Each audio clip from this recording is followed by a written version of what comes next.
పక్కన నర్సాపూర్ పోయినాం, తొవ్వంట పోతుంటే షెడ్ మన మడిగలు ఉంటాయి కదా, మడిగలల్లో ఎస్టీ బాలుర హాస్టల్ నడిపిస్తారు, ఎస్టీ బాయ్స్ హాస్టల్.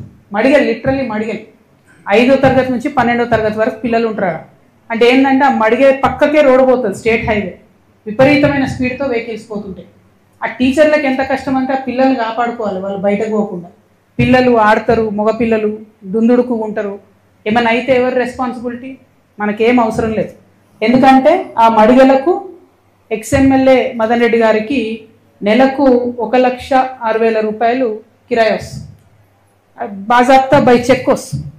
అంటే ఈ హాస్టల్ని, ఎస్టీ బాయ్స్ హాస్టల్ ఏదైతే పెట్టిరో అది కనుక కేసీఆర్ గారు చూసుంటే ఎట్టి పరిస్థితులలో ఒప్పుకునే వాళ్ళు కాదు. ఎస్టీ బాయ్స్ హాస్టల్ శాంక్షన్ చేసిరు, దానికి డెఫినెట్గా ఒక సేఫ్ బిల్డింగ్ ఉండాలి. అంటే అప్పుడున్న ఎమ్మెల్యే గారు ఆయన మడగలు ఇచ్చేసిడు. ఎంత అన్యాయం అండి. సరే పోనీ టెంపరీగా లేదో ఒక 2 నెలలు 3 నెలలు నలిపినట్టు ఒకటి.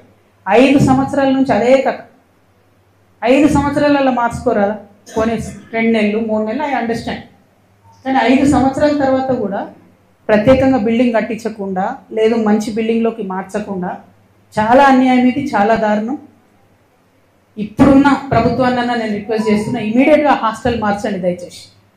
నేను వెళ్ళి చూసిన, అక్కడ కూర్చొని పిల్లలతో పాటు తిన్నా, మంచిగా ఉంది, ఫుడ్ బాగుంది, టీచర్స్ ప్రయత్నం చేస్తున్నారు. కానీ ఎంత ప్రయత్నం చేసినా రోడ్డు మీద కూర్చొని వాళ్ళు ఏం చదవాలి, ఆ పొల్యూషన్ ఎట్లుంటుంది, దయచేసి ఆలోచించవలసిందిగా ఇప్పటి ప్రభుత్వానికి నేను చెప్తా ఉన్నా.